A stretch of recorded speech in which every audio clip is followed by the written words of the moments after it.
G'day everyone and welcome back to the channel. Welcome to this FIFA 23 Arsenal career mode. This episode 40. Make sure to drop a like, comment and subscribe if you enjoy, and make sure to check out all the previous episodes to see how we got here.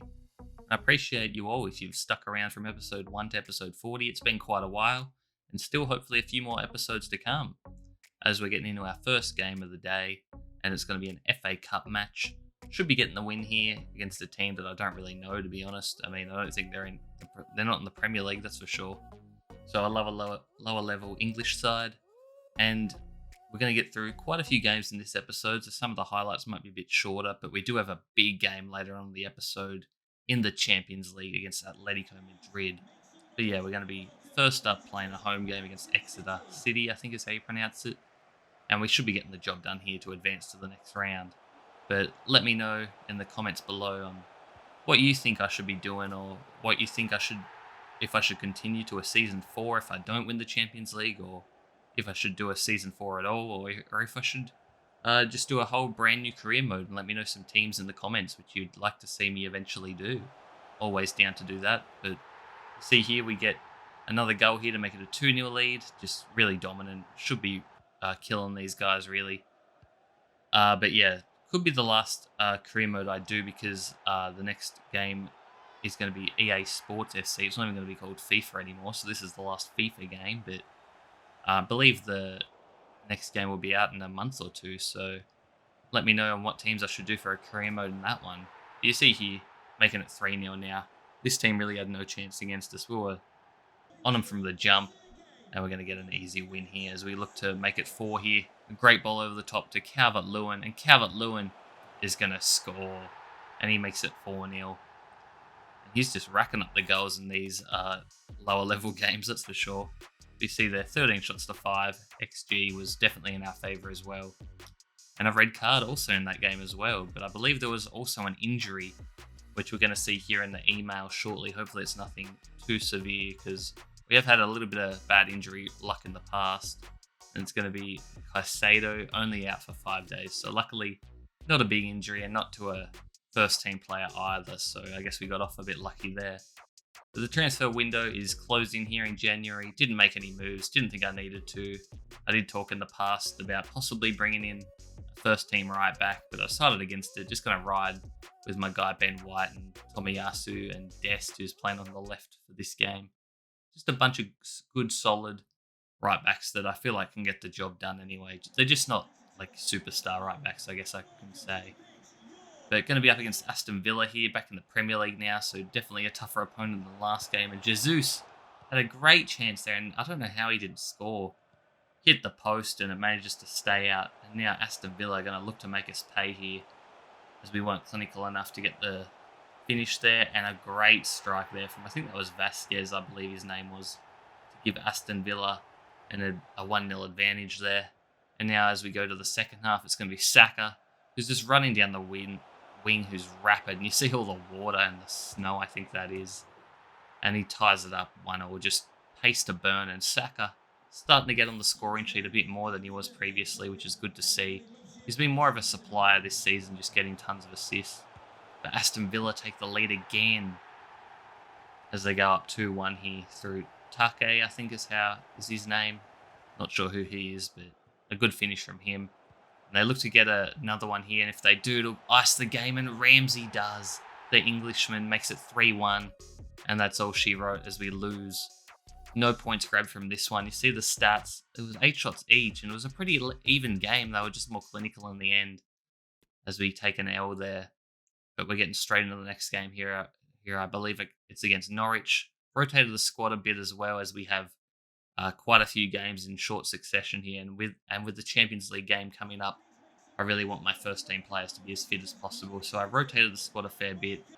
And after losing that last game, I mean, I felt like I had to rotate it anyway, just because of the poor performance.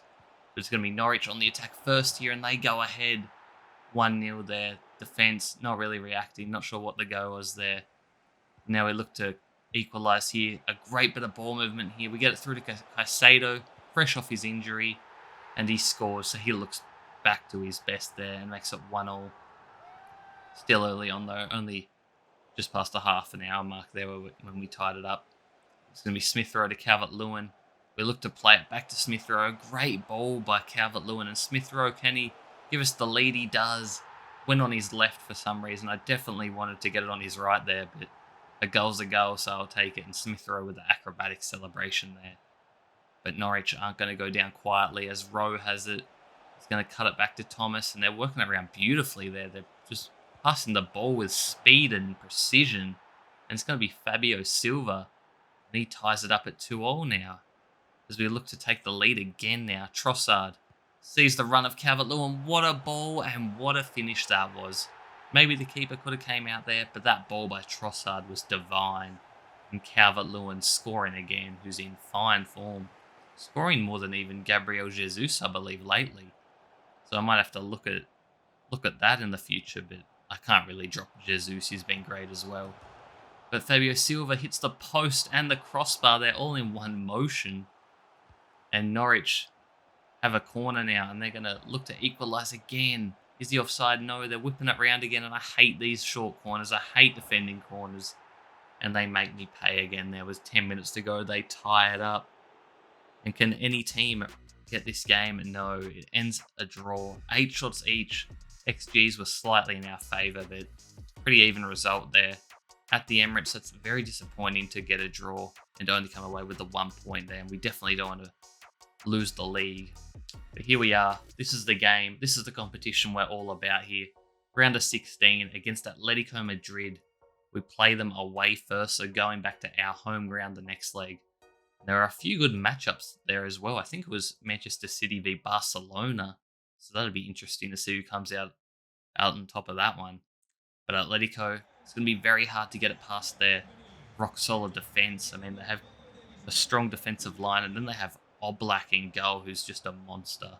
So any goal we get against them is going to be well-earned. It's going to be Jesus, who somehow doesn't score there. Oblak made a good save, but Jesus just hasn't got his finishing boots on these last couple games. But from the corner, can we score? We do, and it's going to be that man, Gabriel Martinelli, who was absolutely magnificent last episode. And he scores a header. He's not really known for his heading ability. And from a corner, we don't score very often either. But Atletico look to equalise, and they do through Ramos. Gabriel just for some reason stood there and just watched the runner go straight by him. And just like that, it's tied back up. And João Felix now winds up a shot, but Ramsdale good enough to make a save there right on half-time. So we're going deadlocked again. Second half now. Saliba gives it away. I don't know what he was doing there. It's going to be Barella, the world-class midfielder, gives Atletico Madrid the lead. And it's 2-1. It's going to be Matty Cash, I believe that is. And they look to make it 3-1. And it's going to be João Felix who fires that in at the near post. Ramsdale possibly should have done better there. But all of a sudden it's 3-1. It's going to take almost a Herculean effort to get a big comeback next leg. And I thought Gvardiol got one back there, but it was ruled offside. And the ref blew for full time as well. But you see that the stat-wise, it was very even. We just gave the ball away in a horrible position there by Saliba, who had a mare. And all of a sudden, we've gone down by 2 goals, and the next leg is going to be just very difficult. The only good thing is we're going to be at home, of course, so the fans are going to be rocking and motivating us. But to go down 3-1, very disappointing. To go out in the round of 16 just wouldn't seem right. So hopefully we can come back from that next episode when that game will be played. But back into the Premier League, we're going to have Nottingham Forest. And this game was really dead, to be honest. Nottingham Forest had a great opportunity there. And now we have one last opportunity now, basically in stoppage time. It's going to be Martinelli. Martinelli whips it to the back post, and Saka takes it down on his chest and fires it in. And with the last kick of the game, we've stolen all 3 points there. Bukayo Saka with a late winner. And maybe this can be the game to get us, to pole vault us back in the first place and to really go on and win the league now. Especially if the Champions League, if we can't get it done in the Champions League, we definitely want to win the Premier League. But here we are against Manchester United, first v second. We are actually second now. Lost our lead recently.